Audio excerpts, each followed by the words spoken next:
Vladimir Putin tiene un gran sueño: reconstruir la Rusia histórica. Para lograrlo, lanzó una guerra contra Ucrania, amenaza a Georgia y presiona a Moldavia.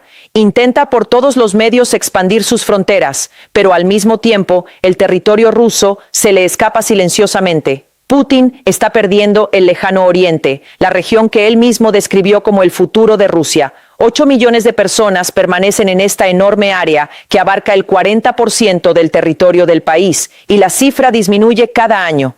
Putin lo calificó como una amenaza a la seguridad nacional, y tenía razón, porque mientras los rusos se retiran, el poder que llena el vacío ya está a las puertas. Antes de que ese poder llegara, a la Unión Soviética le llevó medio siglo poblar esos territorios.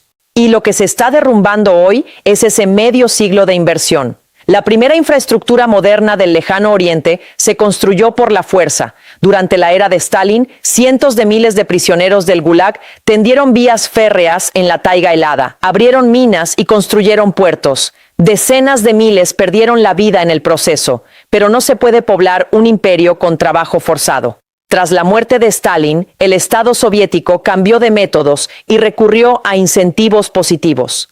Los salarios en la región se mantuvieron un 50% por encima del promedio nacional. A los trabajadores que se trasladaban al este se les garantizaba el derecho a una vivienda en sus ciudades de origen. Esta sencilla fórmula funcionó gracias al pleno respaldo de la autoridad central.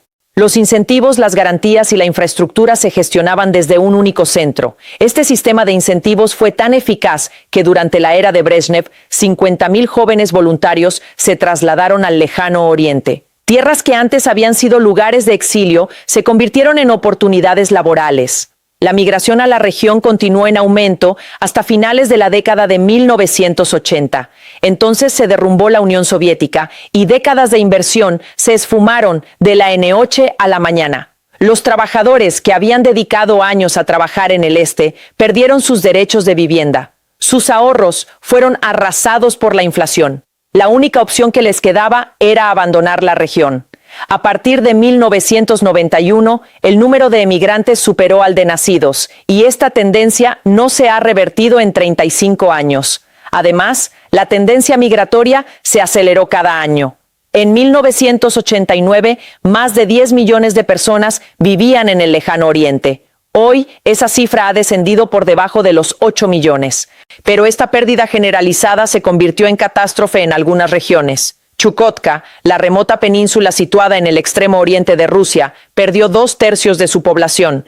Magadán, otrora centro soviético de extracción de oro y otros recursos, se despobló casi al mismo ritmo. En Kamchatka, 1 de cada 3 personas se marchó. Estas regiones están prácticamente abandonadas. Ya no queda nadie que pueda regresar. Quienes se marchan no están entrando en pánico. Simplemente están haciendo cálculos. La ventaja salarial en el lejano oriente se fue reduciendo con los años, pero el costo de vida se mantuvo. Esto desencadena la migración, y cada familia que se marcha empeora un poco más las condiciones de vida de las que se quedan. Para ver cómo se manifiesta este empeoramiento, basta con mirar a Yakutsk.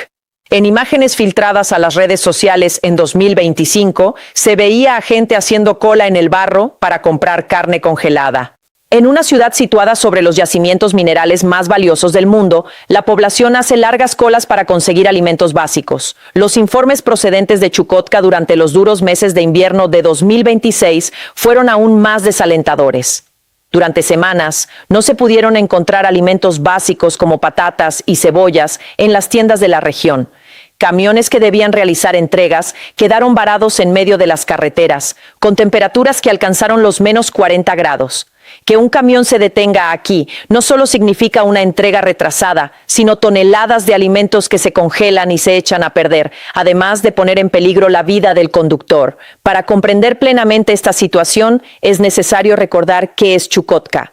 No se trata de un desierto de hielo cualquiera. Es un enorme umbral estratégico con frontera marítima con Estados Unidos, que controla el estrecho de Bering. Rusia invirtió miles de millones en bases en la isla de Wrangel para reforzar su presencia militar en el Ártico. El sistema de radar Sopka-2 puede rastrear incluso un avión de combate despegando de Alaska.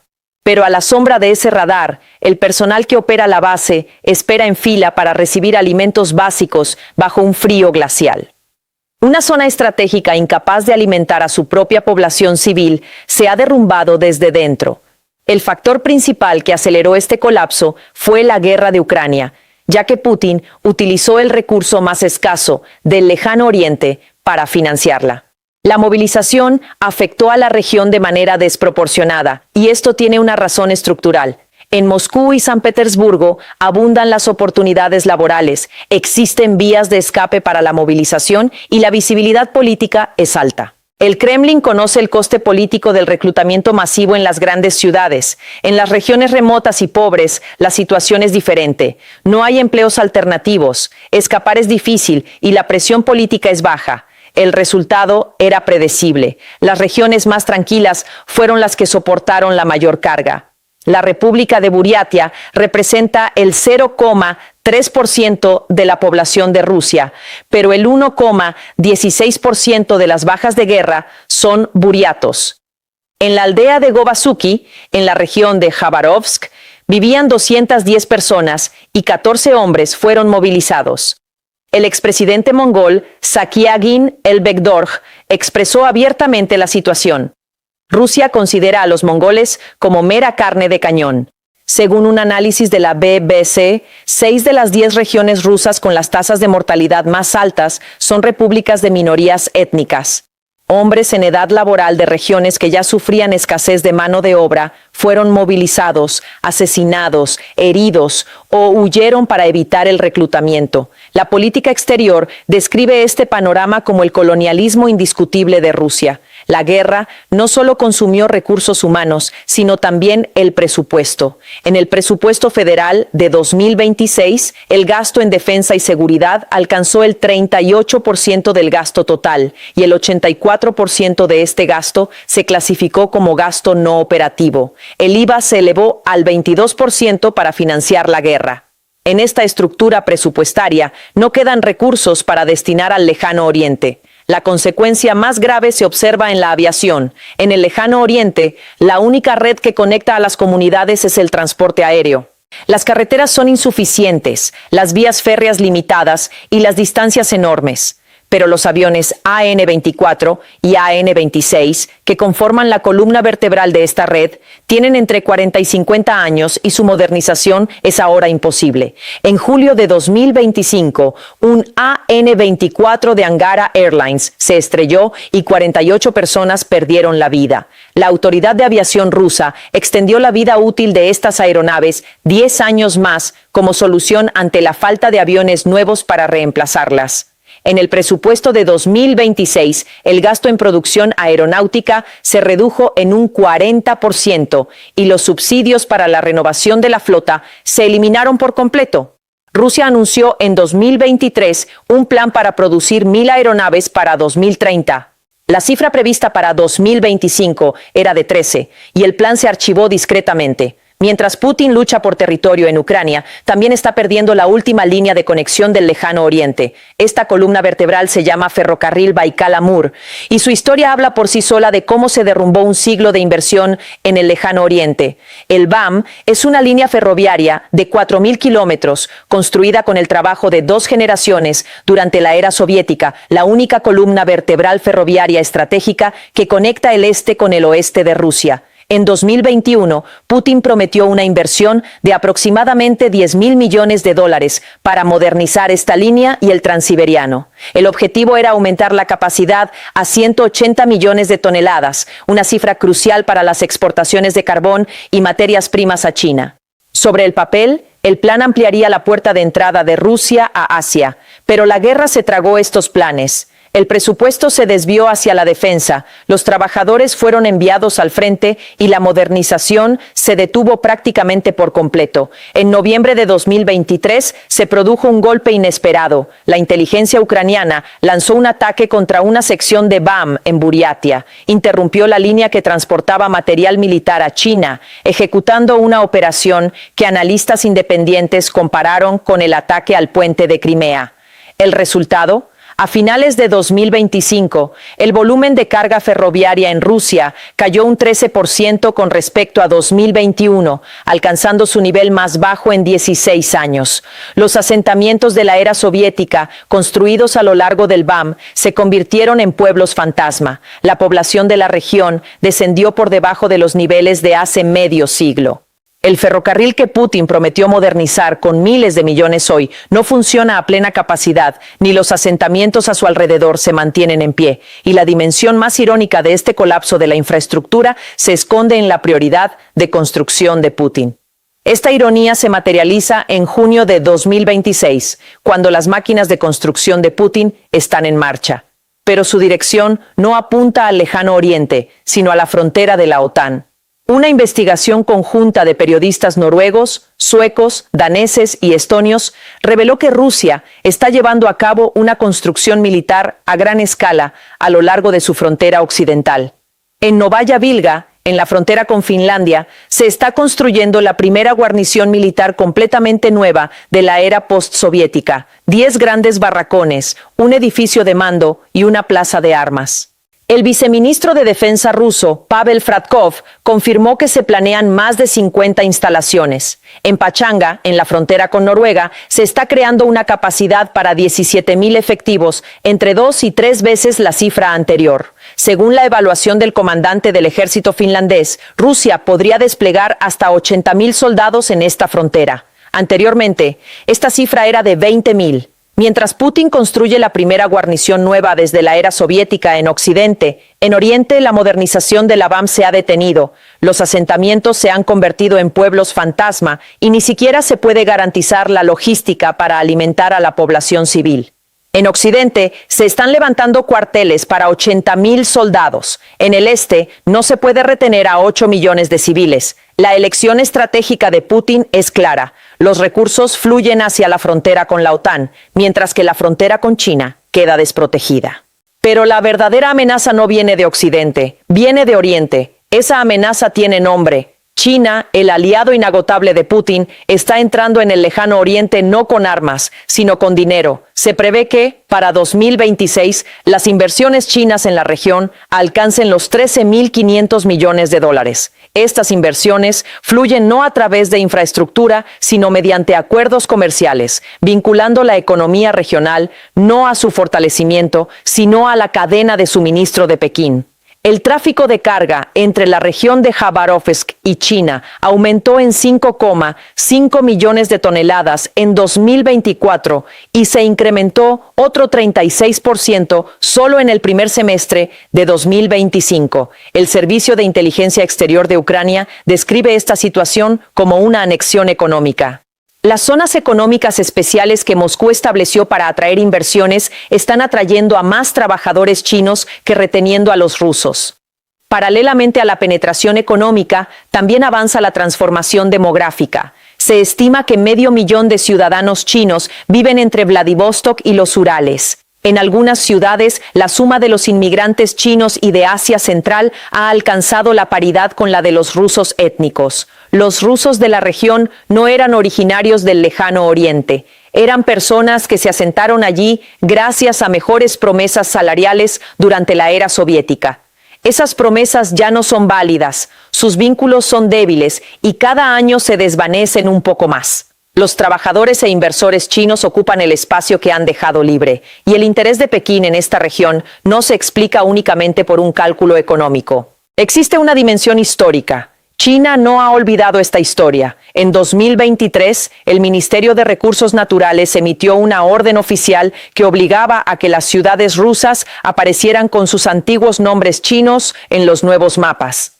Vladivostok ahora se llama Haishengwei. La isla de Sajalín pasó a llamarse Kuyadao. Cuando la embajada rusa celebró el 160 aniversario de Vladivostok en Weibo, un diplomático chino escribió: ¿No era esta nuestra Haishengwei? Y un usuario publicó: estas tierras ancestrales volverán en el futuro. China no necesita invadir el lejano oriente. Controla la economía, mantiene a la población y plasma sus reivindicaciones históricas en los mapas oficiales. Ya está dentro. China no está sola. Para llenar el vacío laboral en el lejano oriente, Moscú recurrió a otro aliado, Pyongyang. A partir de 2024, los trabajadores norcoreanos comenzaron a llegar en masa al lejano oriente. La cifra oficial supera los 15.000, pero las estimaciones extraoficiales se acercan a los 50.000. Además, las empresas rusas han solicitado 153.000 trabajadores adicionales. La razón de esta alta demanda es sencilla. Los trabajadores norcoreanos son baratos, obedientes y no pueden quejarse. El informe publicado por Global Rights Compliance en marzo de 2026 revela la realidad detrás de esta situación. Las entrevistas con 21 trabajadores norcoreanos pintan un panorama desolador.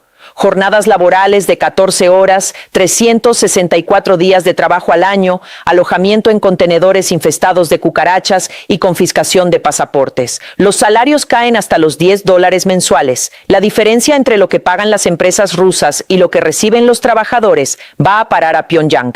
Según datos de la ONU, este programa estatal de trabajos forzados genera $500 millones en ingresos anuales. Y la mayor parte de este dinero financia el programa militar de Corea del Norte. Esta imagen evoca los capítulos más oscuros de la historia soviética. En esas mismas tierras, los prisioneros del Gulag tendieron vías férreas, abrieron minas y murieron en condiciones gélidas. 90 años después, en los mismos lugares, trabajadores norcoreanos se dedican a la construcción, viven en contenedores y entregan la mayor parte de sus ganancias a sus respectivos estados. El método es diferente, pero la estructura es la misma, una economía basada en el trabajo forzado. El Servicio de Inteligencia Exterior de Ucrania describe esta situación como la financiación de la guerra por parte de Moscú con su propio territorio.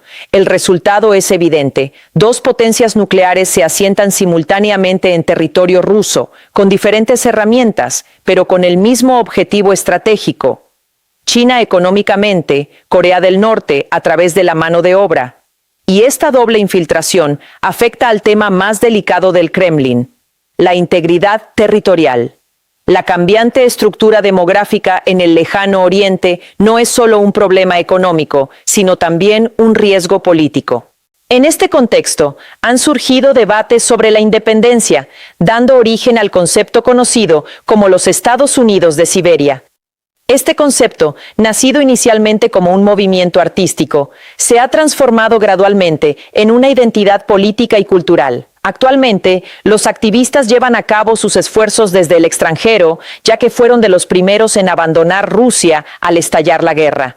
El movimiento es marginal hoy en día, pero el contexto importa. Durante sus 25 años en el poder, Putin intentó sofocar toda tendencia separatista, desde Chechenia hasta Tartaristán. Sin embargo, el lejano oriente es la región donde la capacidad de intervención de Moscú es menor.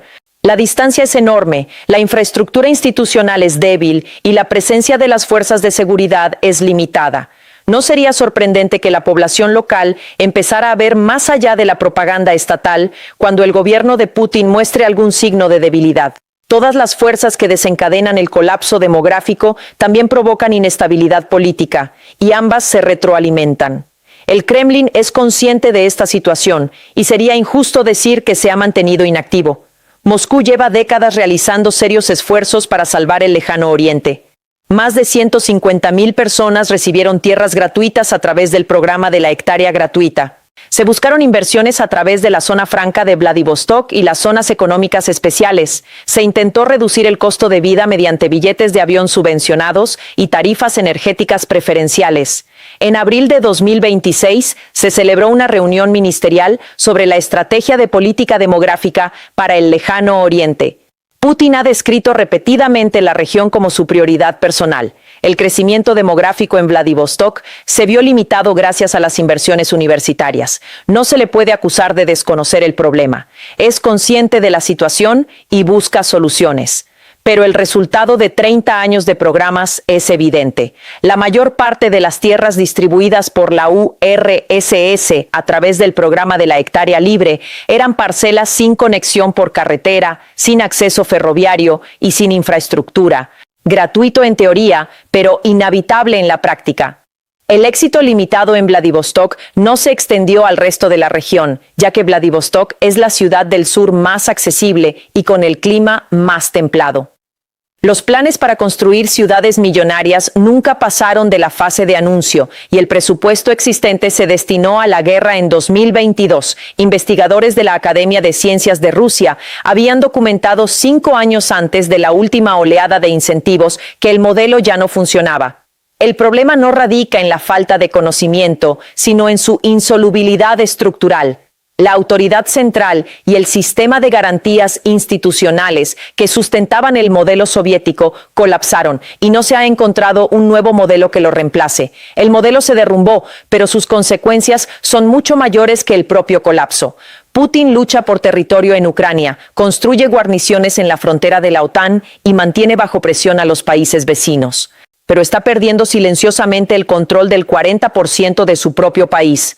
El lejano oriente no se separará de Rusia mañana ni en las próximas elecciones, pero sobre el terreno, la realidad ya ha cambiado. China dirige la economía, Corea del Norte abastece de mano de obra, la infraestructura se deteriora y cada año más rusos emigran hacia Occidente. Putin lo sabe. Investigadores rusos llevan una generación documentándolo. Pero la guerra empeoró las cosas y ya no queda ni tiempo ni recursos para revertir esta tendencia. El líder que lucha por expandir sus fronteras está perdiendo silenciosamente sus propias fronteras y no se está disparando ni un solo tiro. Seguiremos de cerca estos acontecimientos. Suscríbete a QSM. Gracias por vernos.